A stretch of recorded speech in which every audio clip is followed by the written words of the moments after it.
और डेंगू बुखार का कहर जारी है। यूपी, बिहार, मध्य प्रदेश में इन दिनों अस्पताल खाली नहीं है। ज्यादा बच्चे वायरल फीवर का शिकार हो रहे हैं। यूपी के फिरोजाबाद में अब तक 55 अफराद की मौत हो चुकी है, जिसमें ज्यादातर बच्चे हैं। एक दावे के मुताबिक यूपी में अब तक 100 के करीब लोग बुखार से जाबहक हो चुके हैं। करीब 500 अफराद फिरोजाबाद के अस्पताल में भर्ती हैं।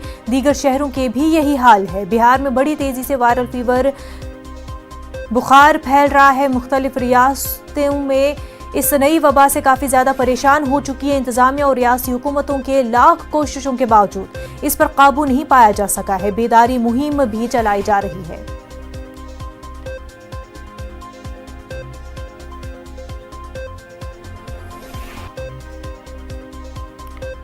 तो आपको बता दें कि वायरल फीवर की वजह से काफ़ी लोग परेशान हैं। कोरोना वबा के बाद अब डेंगू बुखार, वायरल फीवर का कहर जारी है।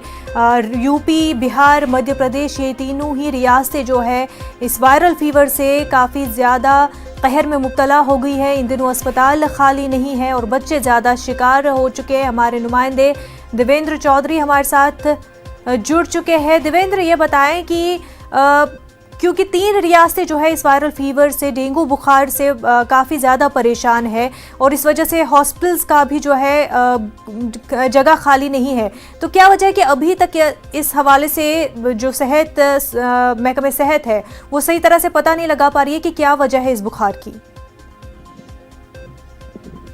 बिल्कुल, जिस तरीके से सबसे पहले आंकड़े आए थे उसके बाद जो है कहीं ना कहीं विभाग में हड़कंप मचा था, लेकिन अभी तक ये साफ नहीं हो पाया है कि आखिर ये वायरल फीवर ही है, इसके अलावा अगर डेंगू है और या और कुछ है।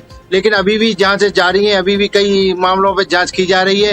हाँ, हालांकि जो जिस तरीके से जो है कोविड की भी जांच की जा रही है, अभी तक कोविड का इसमें कोई मरीज नहीं पाया गया है। लेकिन जो स्थिति है वो 50 का आंकड़ा फिरोजाबाद पार कर चुका है मौतों का। इसके अलावा जो विभाग है, तमाम अधिकारी लगे हुए हैं, दर्जनों टीमें लगी हैं। शासन से कई अधिकारी बड़े आ चुके हैं, प्रमुख सचिव लेवल के अधिकारी आ चुके हैं, तो मुख्यमंत्री खुद आ चुके हैं। तो ऐसे में जहां तक सवाल है प्रशासन का, तो वो प्रशासन पूरी तरह मुस्तैद है, लेकिन अभी तक आंकड़ा जिस तरीके से बीमारी का है वो घट नहीं पा रहा है। जी बिल्कुल।